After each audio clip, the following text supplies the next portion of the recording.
Coming at you live from my home studio in beautiful La Puente, California. This is the All Dodgers podcast, and these are the most excited mez you're going to have. Well, probably not the most excited mez you're going to have all offseason because, you know, there was a lot of good moves, a lot of big signings for the Dodgers, but this is our last off-season show. Spring training is here. It was truck day, so this is our final pre-spring training talk of the off-season. And today, producer Kevin and I are doing one position player and one pitcher, looking at them, focusing on them, players that we want to watch that aren't named Mookie Betts, and things like that. You'll get the point of it, and a whole bunch of Dodgers news, all that kind of stuff, and more on another edition here of the All Dodgers podcast. Let us bring in my guy, that is producer Kevin. Let's give him the clap.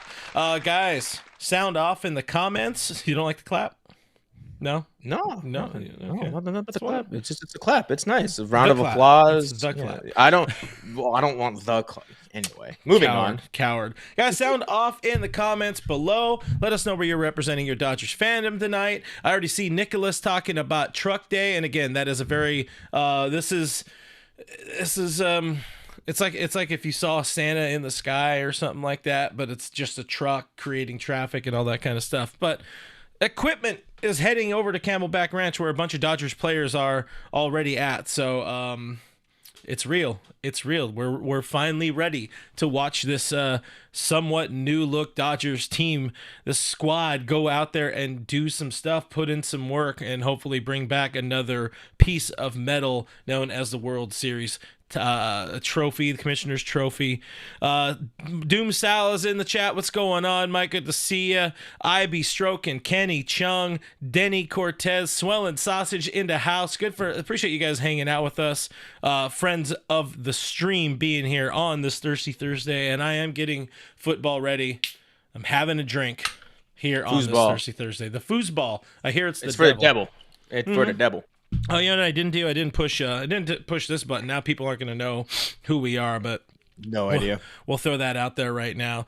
Mike is heading out to Camelback Ranch on Monday. I will be out there in March. More details eventually to come. But anyways, before we get into actual Dodger talk, because I'm pretty sure people who don't like coming here to hang out with us are going to be annoyed about all of this talking and everything else. So let me get more talking out of the way, and then we'll dive into the point. But guys, the biggest betting weekend is here, and my friends, our friends over at Bet Online want to have you covered. That means they have more odds, more updated odds. They have props for Super Sunday. Bet Online is the world's most trusted betting platform. It should be your number one source for online betting because they have hundreds of prop bets, MVP odds, exclusive in-game live betting. BetOnline is your ultimate game day companion, whether you're a seasoned fan or a first-time bettor. BetOnline is going to offer you everything and more to enhance your game day experience. Visit the website today. Get in on the action. Make that action count a little bit more. BetOnline, the game starts here. And let's get into some Dodgers talk. So, again, spring training is pretty much here, and breaking news here, coming at you live on the All Dodgers podcast. Dodgers are pretty good. Dodgers are pretty loaded with a butt ton of talent. We've talked about storylines. I talked storylines earlier today in Dodgers territory. Me and you have talked a bunch of storylines as well as this offseason has progressed. We've talked way too much about Mookie Betts and shortstop and yada yada, too many pitchers. Today, our exercise is a little bit different. We want to talk about specific players, one position player, one pitcher each, just kind of dive into them and how they, for me, I took it as they're not really outside looking in, but they, the roster changes if they're important. If their importance is like, if they're good, these are the words I'm trying to get to. If they're good, the outlook, the way the roster can be constructed changes. I should have thought about more of how to tell you guys this instead of figuring it out here live, but I'll have a drink. Kevin, why don't you lead us off? If you can, explain the whole scenario or exercise here better than I just tried to. Yeah, so the whole reason for this exercise is Clint and I can't shut the fuck up about anything. So we kind of made it a challenge to talk about one player each to keep it nice and concise about about spring training, specifically because spring training it's kind of a take it or leave it.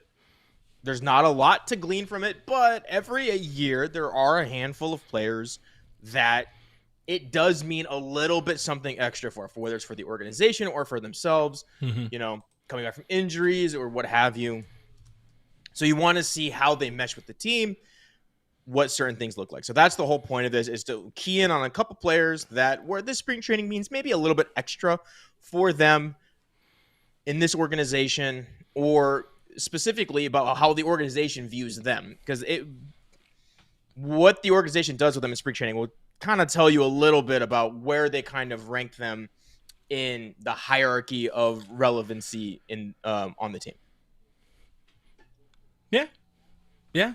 So you go. Who's your guy? Oh, well, do you want to do pitchers? You want to do? Let's do position players first. That's what it says on the screen. I want one position player out of you. Who is the one guy you're watching most that could either sway this roster, could change things 40-man wise, 26-man wise, or maybe for you they're just more important of a player, less so that 13th guy and more so the 10th guy or whatever. I don't know, but yeah, fire.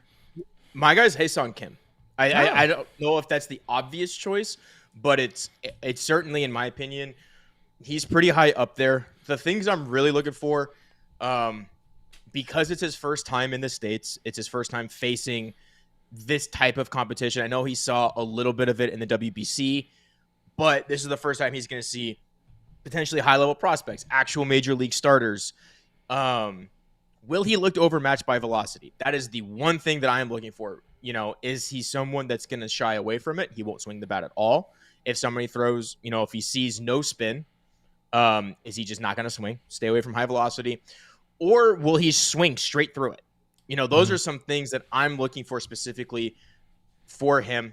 The other thing is the quality of contact. It's not how much contact does he make. It's when he does make contact, not is it loud, but is he rolling the ball over? Is he at least getting it into the outfield, to put the ball into play? Because that's really his game, at least from what we've been told from the KBO scouts or people who have actually seen him play significantly more than Clint or I have.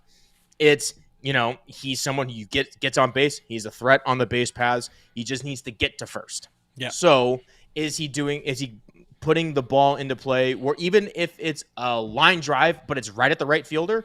Cool. That's fine by me. That's good quality contact. Don't roll the ball over. Don't swing through fastballs. That's the stuff I'm looking for. I'm not really looking at his defense all too much. I think it'll play. From everything we told, he's just otherworldly athletic. He's got good range. He's got a good arm. So I'm not super concerned on that side of the ball. It's mostly how does he look against, mostly major league caliber pitchers. Yeah. In the 7th or 8th inning in a spring training game, you're going to get like guys who pitch a single A or whatever. But, making sure that, if somebody throws 98, is he going to look intimidated by it? Is it something where he looks overmatched? And we've seen what overmatched looks like at the plate. You look at him, he's like, oh, he's got no chance. So yeah. That's what I'm looking for from my one position player. It's a good call, because that's part of the other, big storylines for the team. It's that second base competition. This is something I spoke with Fabian Ardaya of The Athletic about earlier on Dodgers territory, looking at second base. How will this team view Hyeseong Kim? Is he kind of a de facto starter? We've also heard people like David Vassay say, maybe he's somebody that's sort of kind of utility in what he could do. But if he's somebody who if Kim is somebody who's able to take the reins at second base and kind of run away with it, this team is going to be in a lot better. If he gets some opportunities at shortstop and looks good there, looks serviceable, looks like projectable there, then you have a good safety net with the guy who's going to be playing shortstop. I don't even want to say his name in this episode, just out of pride, because we've talked so much about him in recent weeks. And if Kim can play some third base, outfield, or whatever, it just makes him that much more useful, important for this team. And another good signing for Andrew Friedman. So I like Kim. We have some other people sounding off in the comments. Mike saying Andy Pages and James Outman. Nando390 saying Pages kind of seems like a mid player. Dan Marino is watching Dalton Rushing. It's a good time to be watching him. And we talked about Dalton amongst others in our non-roster invitee guys to watch, players to watch a couple weeks ago. Check it out on the channel. Kevin Uhas says, hello, everyone. How you doing, Kev? Good to see you in here. And also Richard Appleby is checking in from Claremont. So we appreciate Claremont in the house, guys. Again, like the show, subscribe to the show, share this with your friends, your family, your grandma, your cat. If your cat's a Dodger fan, it really goes a long way in helping support the show. We did get a couple of things here before I reveal my one position player, but a $2 super chat from Timmy, who says Ippei can't Uber Eats for 5 years and says hashtag free Ippei. And I saw another one that wasn't a super chat, but I think it was IB Strokin saying, yeah, congrats to Ippei and his 5-year contract. We're going to talk about the Shohei Ohtani's former interpreter thing, the news later on in the show, so we will get to that. And our friend IB Strokin did gift 5 All Dodgers channel memberships here on YouTube to people. Appreciate IB Strokin, as always. Great dude, great supporter of the show, of the channel, of the brand, of the movement here on YouTube. The movement, yes, rocket that. Ship. We're trying to get to 10,000 subscribers, guys. Help us get there before opening day. So, Hyeseong Kim, great choice. Absolutely somebody you need to be watching. I'm probably watching everybody on the roster, of course, to some degree. But I said it. I've already teased it. I tipped my hand. I'm looking at Andy Pages as, one of those dudes that you need to watch. I don't know if you're saying you're watching him with a fine-tooth comb or something like that, but like I've talked about it a little bit in the last week. If there's one of two people, there are two people right now currently blocking the team from like re-signing Kike Hernandez. One is the obvious, Chris Taylor, and the other one is kind of Andy Pages, because Kike can play center, he can play third, he can play second, he can do all that kind of stuff. But Pages, when he's good, when he's right, when he's engaged, much like I often said about Gavin Lux, when he's right, he's a very good ball player. And if he's able to play center field and take some strides in his second year as a big leaguer, not basically crater like we saw James Outman do last year, if Andy Pages is able to take those strides forward, all of a sudden it frees up somebody like Tommy Edman to, hey, you know what? If Hyeseong Kim does not work out, Tommy Edman can move back to where he won a Gold Glove as a second baseman, or if something happens with the guy who's going to play shortstop, Mookie can play second base. It's okay if we say it there. I said second base where he belongs. So, So that's where I'm like, Andy Pages really needs to take some strides forward this spring training, like he did last year. I mean, I remember they kind of optioned him pretty early in spring training camp, which doesn't mean all that much ultimately, because they still come over to big league camp. They still play in big league games, all that kind of stuff.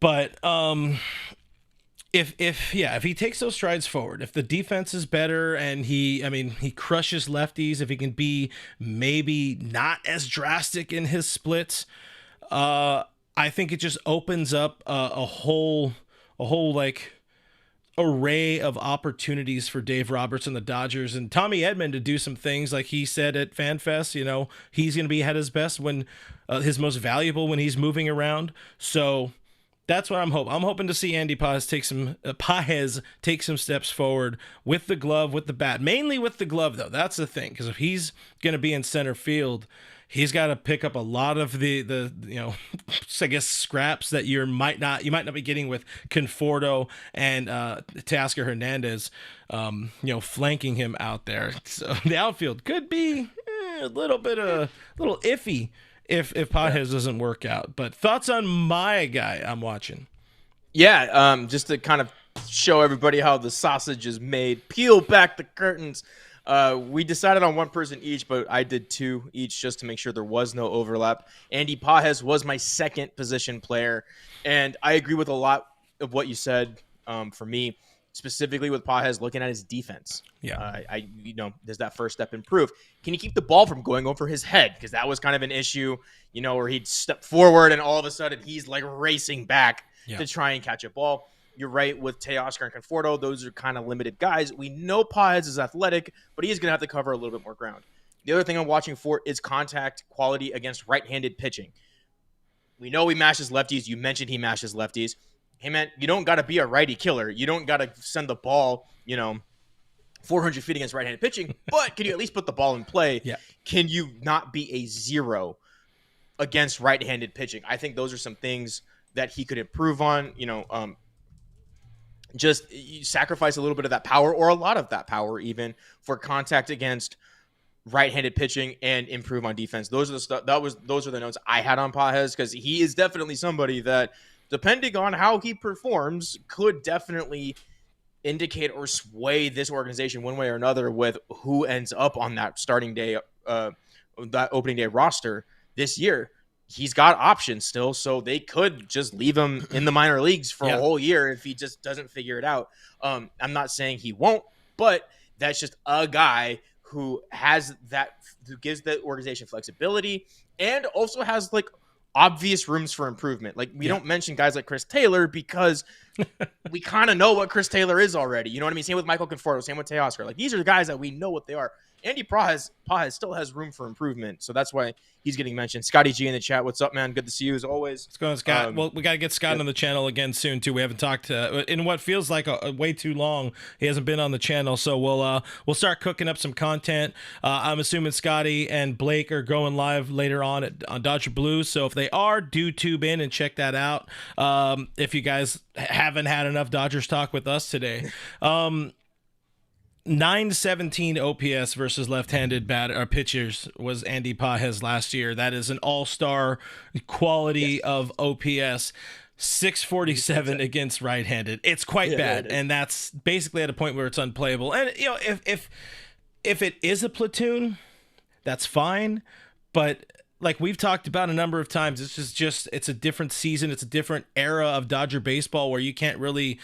I don't think it's the best angle, the best approach for them to go with some sort of platoon, especially in center field. So if he's a part of it, if he's a fourth outfielder, whatever it is, that's fine. But if he finds a way again to take those steps forward, kind of close the gap between the lefty and the righty, even if it means sacrificing a little bit of left-handed, punch or whatever, like you're saying, shorten that swing, just find some grass. That's his role. He does not need to be a slugger. He does not need to be a 3 or 4 or 5 hitter for this team. He needs to just move the ball, get on base, and he can do it. He just needs to do it against right-handed pitching. So those are our position players that we are watching. Scotty G confirming they are live at 8 p.m. tonight at a specific time. He's battling some illness, but he's a gamer. We're going to see some gritty Scotty G there. Also, IB Strokin. We always love our friend IB Strokin. Says, if you're not smashing that like button, you're a Padres fan. Confirmed. That's pretty good. Guys, hit the like button. Hit the subscribe if you enjoyed anything that's going on so far. My buddy Zed asking if anybody's going to the Tokyo series. I am not. Your boy doesn't make that kind of money off of the internet. Get the guys at Foul Territory to get you a little media day pass or something. And then I gotta fly myself out there and house myself. They don't have that kind of money. They don't have that funding. I will just say let's move on to our next topic here. And the next one, we said we're talking position players. Now let's talk about one pitcher. And with that one, I'm going to lead off. I got a pitcher I'm watching, and it's somebody that we still do talk about a whole bunch here on the YouTube machine. But my outside the bun sort of pitcher choice that I'm watching is Dustin May. I'm calling it the curious case of the Dodgers and Dustin May, because we know the talent is there. We know the arm is nasty, all of that, yada, yada. But he also has been hurt a lot. Huge, yeah. Huh? Oh, yeah, got you. No, he has a very, very flat. He is like the most redheaded white boy of an asset you would ever seen. But moving on beyond the buns of Dustin May, the arm is good, but the stuff is good. Sorry, the stuff is good, but the arm is not good. The health is a problem. And if this version of a team is going to be at a point where maybe they have to cut a different pitcher or something like that to give Dustin May a chance. And this is, kind of hypothetical, but there are a lot of pitchers, and I'm going to show you in just a second. If they have to cut somebody and be like, D-May, we're giving the keys to you here in the starting rotation, and he gets hurt again, or he forgets to chew all of his meat, or whatever it is phrasing, then you're like, shit, no, we're in the spot again where another injury happened for Dustin May, and you're hoping he comes back or whatever it is. So it's like he needs to show up to spring training, and I mean, I don't even really know what he has to do, because it's not about him being healthy during spring training. Just that I don't know how you project him getting to 100 innings or something like that, but it's knowing his role, figuring it out. Are you going to be a starter? Are you going to be a reliever? What is the team going to do? Because as we see here, there is a lot. There are just so many arms, and there are quality arms, both in the starting pool, in the reliever pool, and you kind of don't know. And we've talked about this. I don't want to dive too much into this part of it, but you don't know how all of this shakes out and fits together. And mind you, missing from this list that people watching the show and not listening to the show are seeing, missing from this list, Nick Frasso, was it Jack Dreher, Emmett Sheehan, Clayton Kershaw, who will be re-signed, Justin Wroblewski, Ben Kasparius, missing from that list. I don't know why I put Michael Grove over Ben Kasparius, but I did. Dustin May can be a starter. He could be a reliever. Maybe he's a closer for this team, but they need to figure out, is Dustin May a part of the future of this team, or are they moving off of that? That's not an experiment, but are they kind of protecting themselves and saying like, I'm never going back to him. I'm taking my CDs from his trunk and I'm leaving. That's how I wrap that up, by the way. This is Dustin May's last year of arbitration. He will be an unrestricted free agent at the end of this year. And if I had to look into my crystal ball, I don't see him coming back with the Dodgers. I think this is 100%. This is a platform year for him. He's not playing necessarily for the Dodgers. Like, of course he is. He wears Dodgers across his chest, but he's also, trying out for 29 other organizations.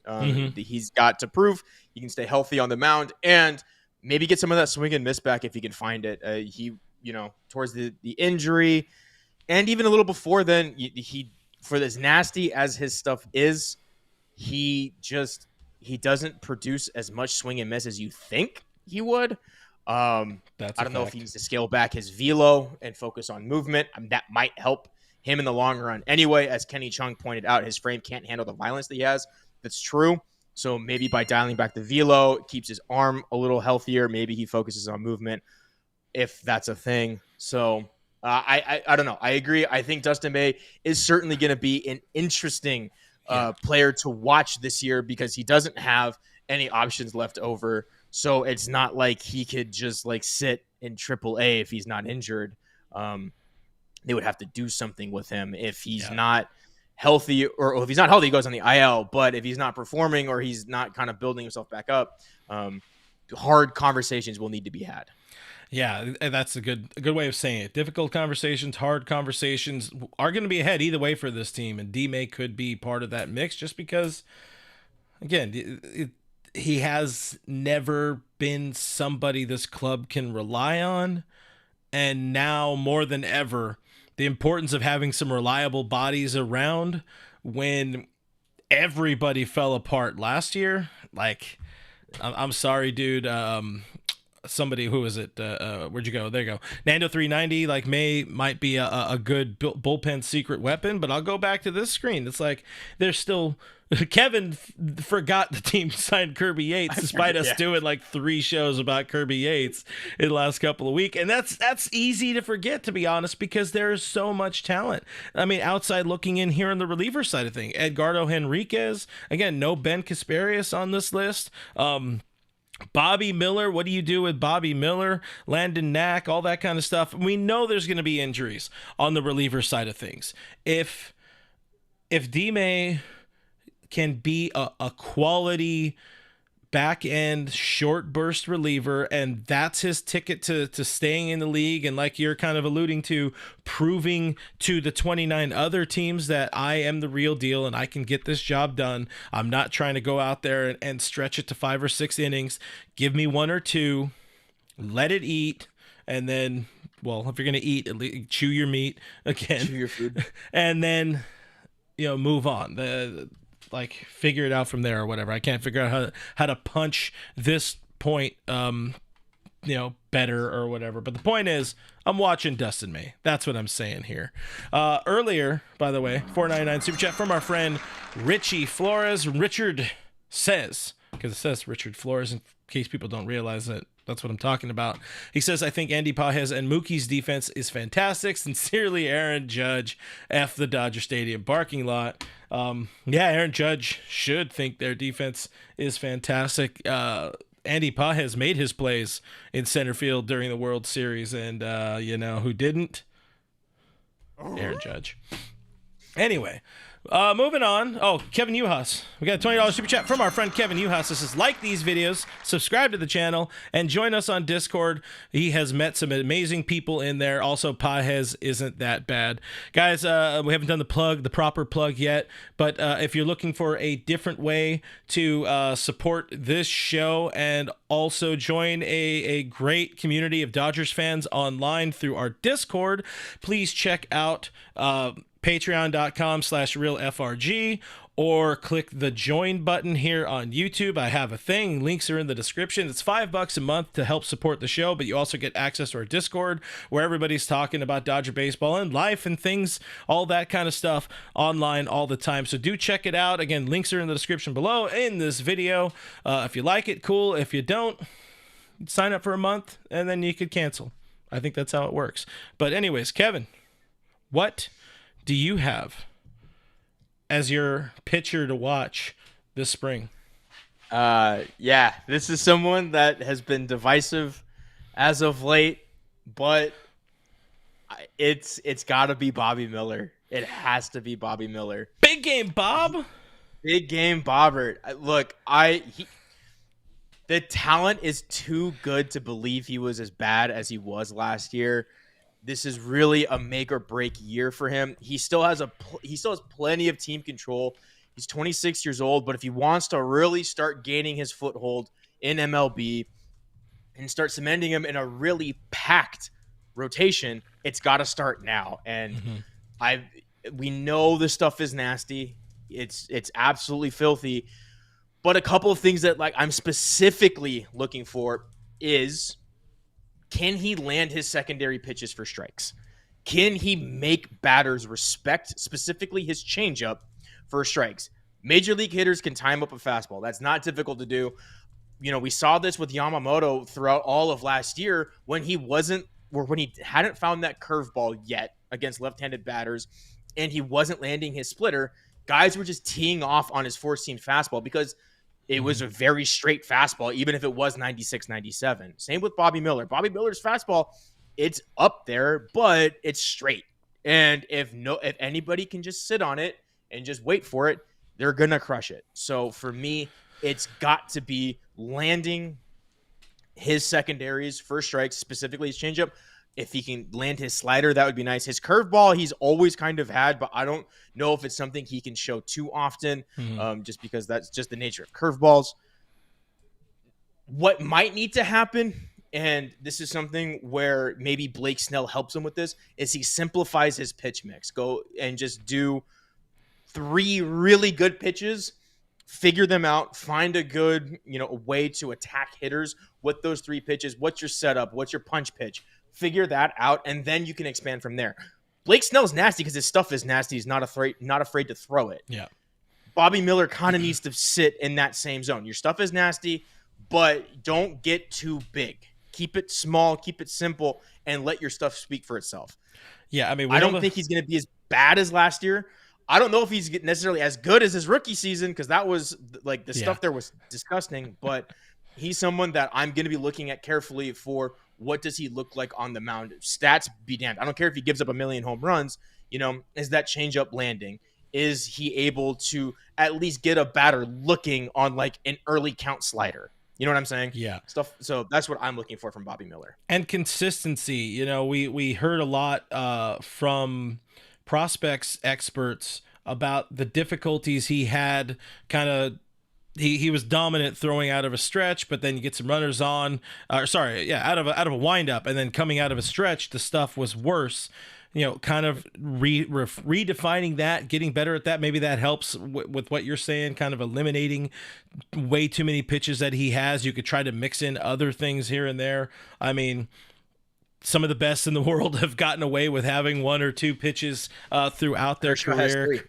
Kershaw. Granted, it's Clayton Kershaw, but dude's got 3 pitches. It's pretty good. He also has immaculate command over the course of his career, and that's something Bobby Miller hasn't had always working in his favor. But yeah, in the same way, like I'm saying, Dustin May is like an important piece for them to figure out, because if he's good and he can somehow stay healthy, and that's the one thing you can't project, of course, but if he's able to stay healthy, it just can make that Dodgers rotation that much better. And there's already so much talent that it would take injuries for him to sneak in and get some sort of postseason start. We've seen Bobby Miller get a postseason start. We don't need to talk about the results of that postseason start, but he was pretty serviceable at a time this team needed him in 2023. And I like Brandon Gomes kind of giving me some hope when recently talking about Bobby Miller, saying the shoulder was kind of a little bit more banged up than they would let us to believe, which is shocking, the Dodgers not being open and honest about pitchers' injuries, just injuries in general. But if Bobby can be one of those dudes who comes back and becomes a weapon for this team, like we've talked a little bit about the idea of him being a bullpen arm.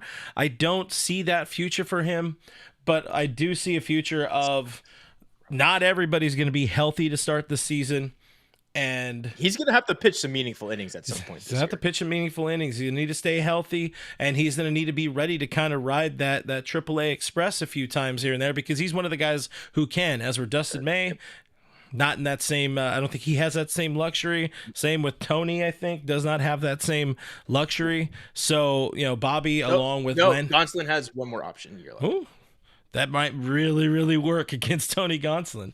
That's according to Fangraphs, by the way. So, okay. In case anybody says I'm wrong, blame them. Hashtag not a sponsor is Fangraphs. But, yeah, Bobby Miller, I mean, it's the funny thing is we're looking at these players, we're looking at this, and I think all of it, both of us kind of went all kind of outside looking in, sort of the fringy guys. We're not sitting here saying what we're actually going to be doing, which is watching Mookie Betts play shortstop. I'm sorry, I had to get it in there. I had to get one in there.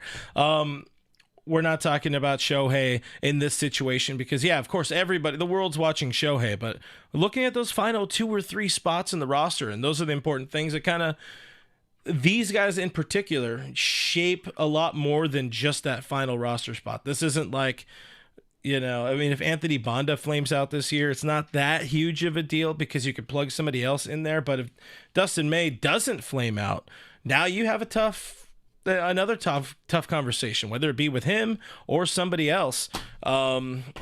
Scotty G saying he's got options and the luxury of a stacked rotation, no pressure, and some awesome mentors.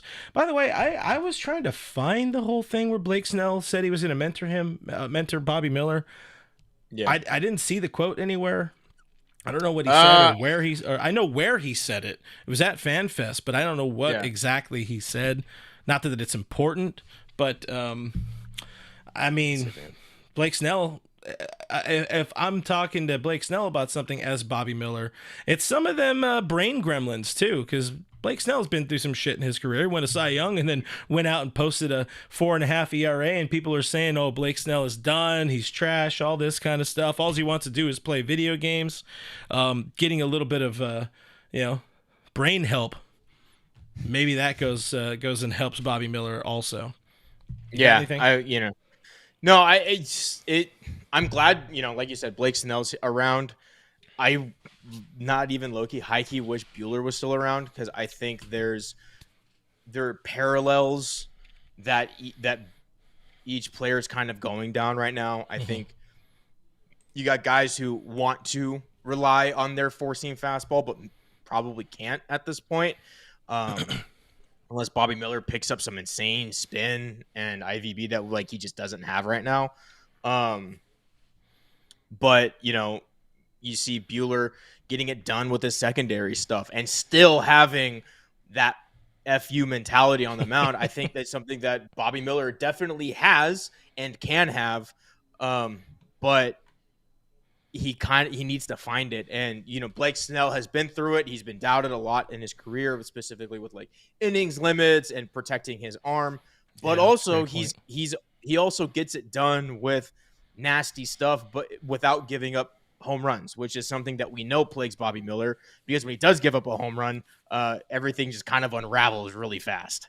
So I do like that, there are a lot of good vets around him, not just Blake Snell. You are going to have the benefit of Clayton Kershaw. Shohei Ohtani's a guy that, I don't know what relationship they have, but he's a guy who's been there, done that with some disgusting stuff. There's a lot of resources he's got, and I hope he utilizes them, because we've seen the highs of Bobby Miller, and we want that to be, his trajectory forward. Because I would love for Bobby Miller to be, a staple in this rotation for the next 3. I think he's got 3 more years of team control. Man, it's funny sitting here, and all of these just feel very much like first world problems. But if Bobby Miller is in this rotation, it just feels like something somewhere went wrong, because Shohei, Blake Snell, Roki Sasaki, Yoshinobu Yamamoto, Tyler Glasnow. Oh yeah, I forgot Tyler Glasnow was on the team. He forgot Tyler Glasnow, forgot Kirby Yates. Guys, we are locked in and ready. Honestly, we're ready for the off season to be over.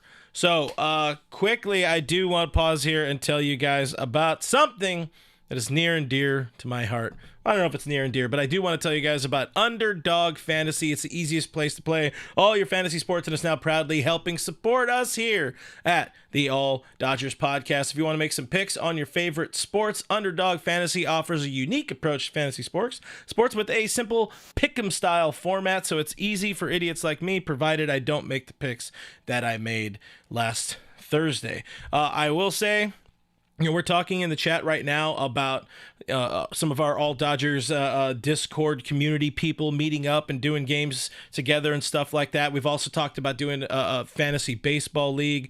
Some of the folks are talking about that in the Discord.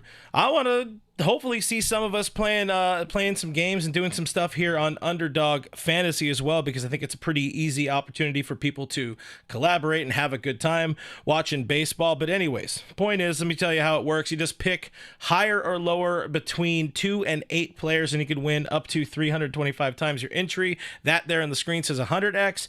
With the promo code I'm about to give you, or the one you see here on the screen, it's actually 325 times your entry, but you got to use that promo code ALLDodgers, and new users will get a free pick and up to $1,000 in bonus cash, which is just as good as money. Here are my Super Sunday picks locked in. You can see I'm very, very heavy on my birds. Go Birds. But yeah, check it out. Click the links in the description. That's the best way to go and download the app. Go to underdogfantasy.com and sign up. All that kind of stuff. Use that promo code ALLDodgers. Get your free pick. Get the free $1,000, up to $1,000 in bonus cash. Thank you for hearing me out, and let's get back into it. So before we do, get the heck on out of here, we have one more. I have one more final spring training topic, and I think it plays into what we've already been talking about, because these guys we've been talking about are sort of not the final guys on the roster, but kind of the final guys on the roster. So I wanted to have some fun here and do one player that we don't expect to make the opening day roster, and to make it to make it fair, let's say the domestic opening day roster. Does that work for you? All right, I'm gonna cheat. This one's gonna be very. I see you, Ivy stroking. ELGSCS Eagles. Anyways, lady was great. I should go better. But I'm gonna cop out here. I'm just gonna say James Outman. I don't expect to see him on the opening day roster. He has an opportunity to hopefully shine and do something here in spring training. Kind of reset his, I don't know, his standing with the team.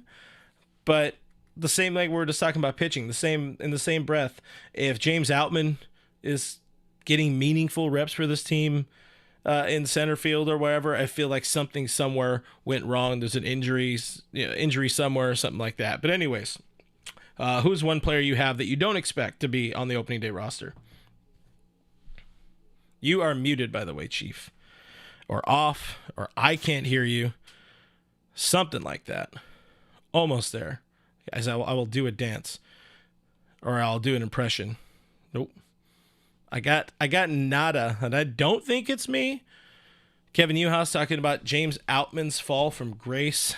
Yeah, I hear noises that make it sound like it's almost figuring it out. There. Oh, yeah. Yes. That was very loud.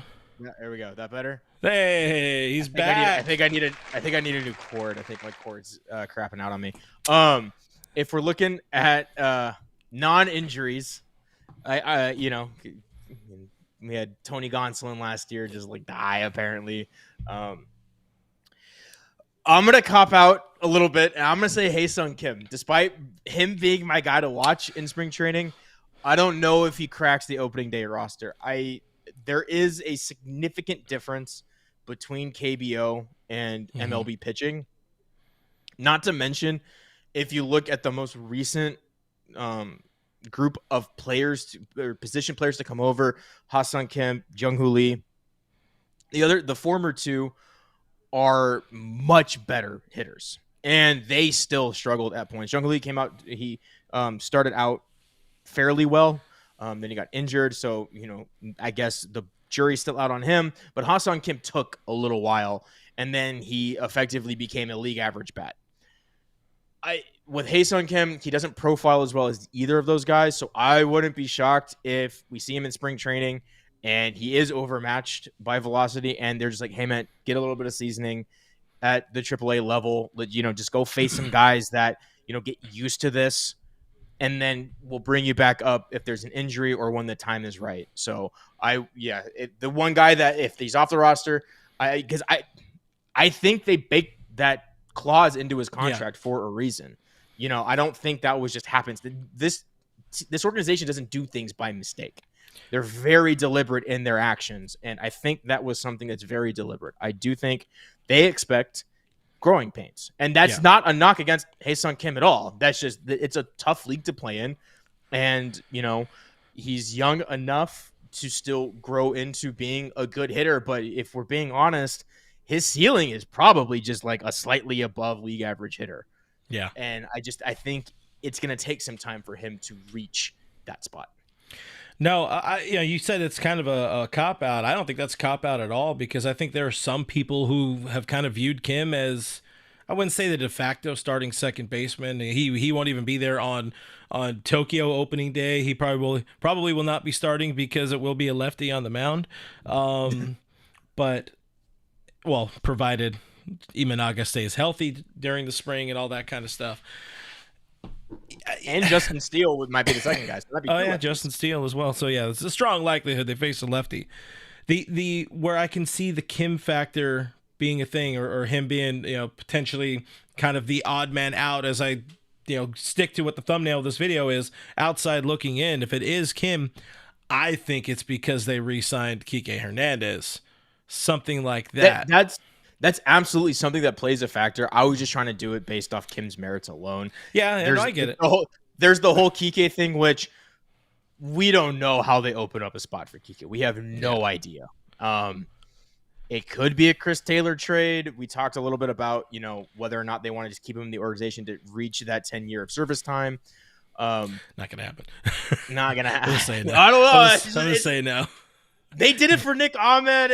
I don't know. Nick Ahmed was a couple of days or weeks, not July. 4 months, not 4 or 5 months. Dan Moreno saying, Dan Marino's in here? Dan Moreno, however you want to say it. I see Moreno, but Chris Taylor doesn't make it. It would be shocking, but it wouldn't be like shock and awe to see CT3 not make it. Because if he has a bad spring training, how do you justify it?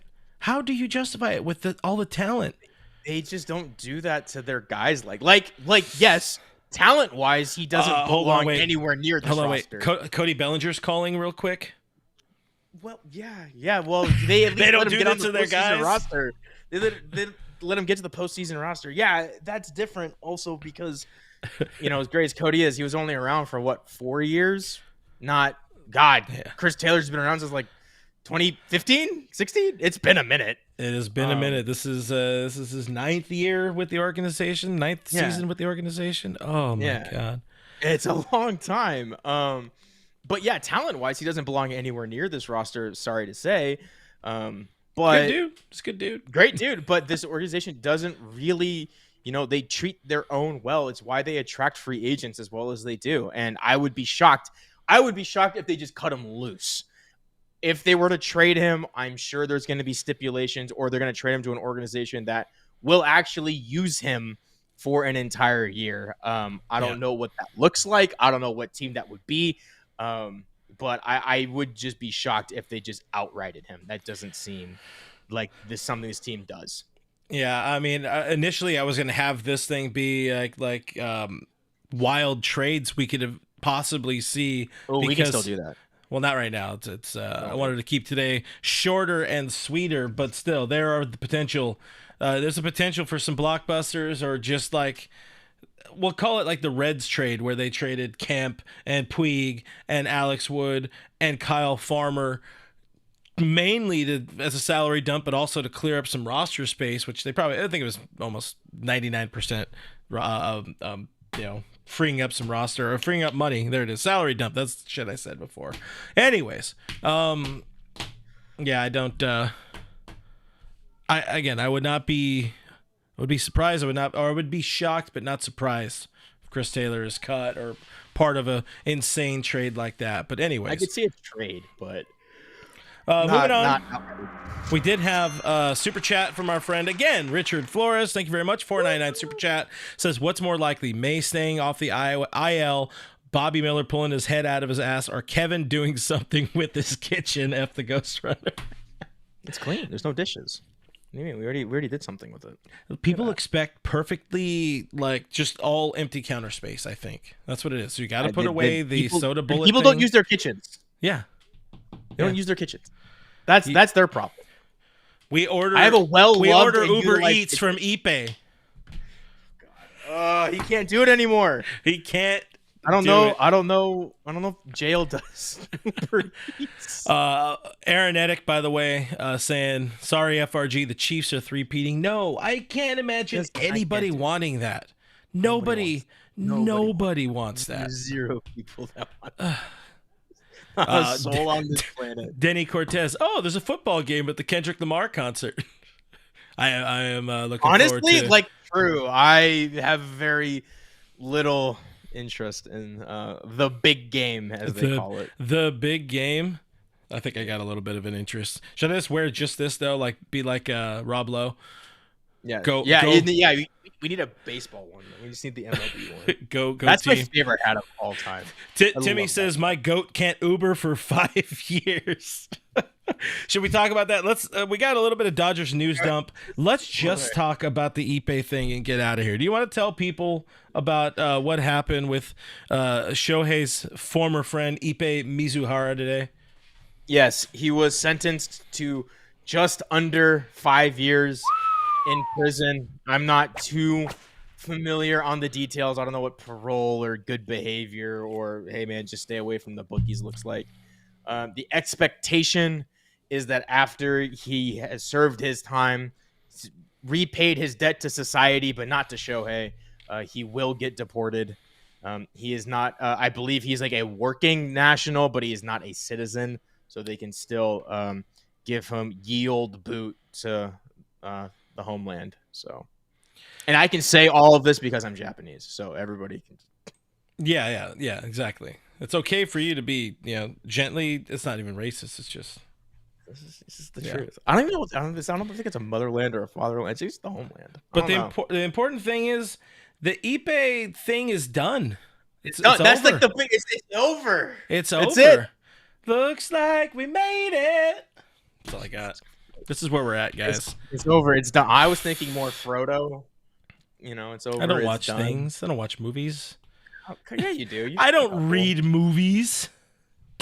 Guys. You've seen Caddyshack. Yeah. I can't remember. I can't quote it. Yeah, you want me to quote a movie? Put on RoboCop 1988. I got you.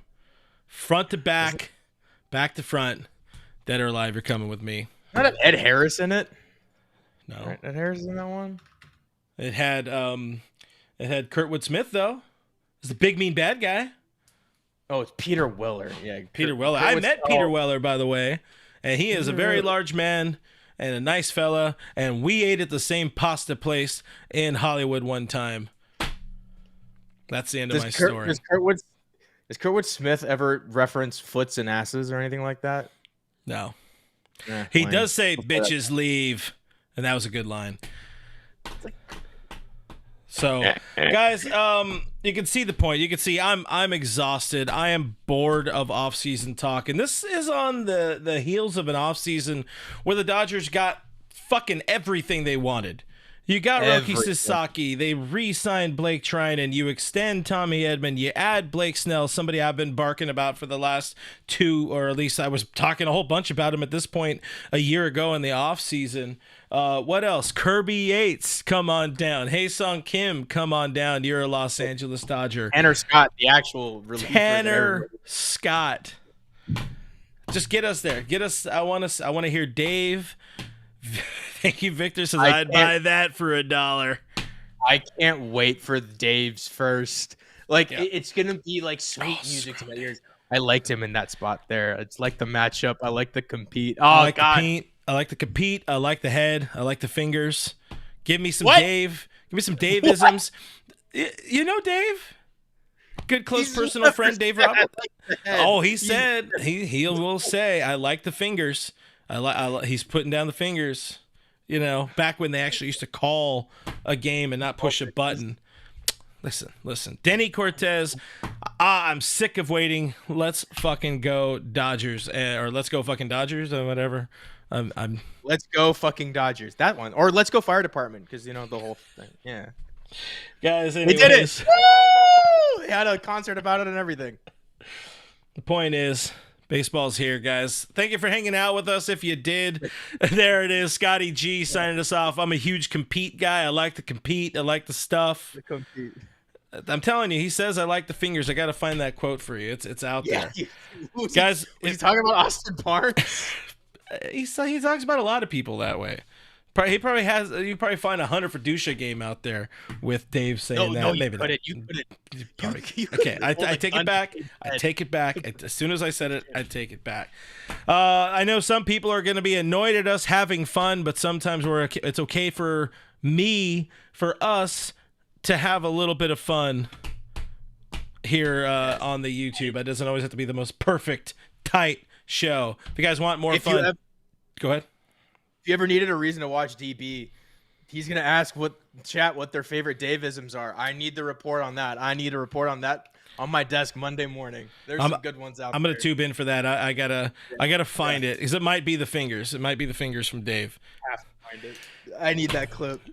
But the next time we are live, hopefully we're going to be getting some quotes. We're going to be getting some players talking to media. We're going to see that truck getting there, offloading. We're going to see the Dodgers posting video of players walking up, because that's exciting as well. Love the walking. Love players walking.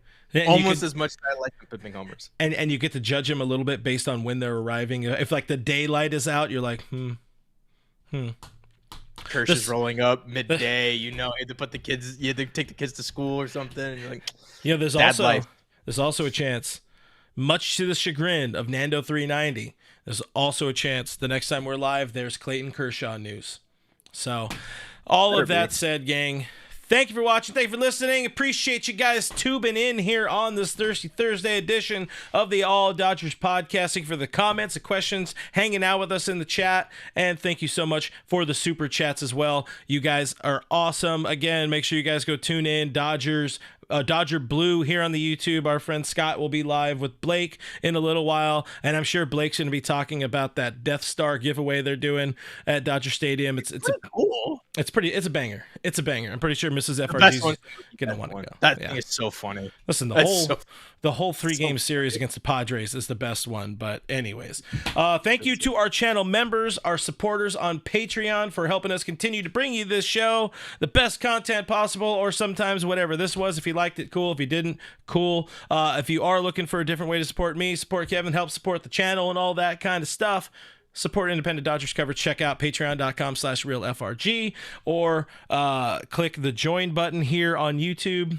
All the links are in the description. It's $5 a month, and you could also join us on our Discord. Shout out to our mods for doing a kick-ass job. All Dodgers is presented by Bet Online. That is producer Kevin. Give him a follow at Skinner7Kevin on the X. Follow me on the Twitter, the Blue Sky, the Instagram at RealFRG. All of that stuff. That's the point. Guys, Dodger Baseball is here.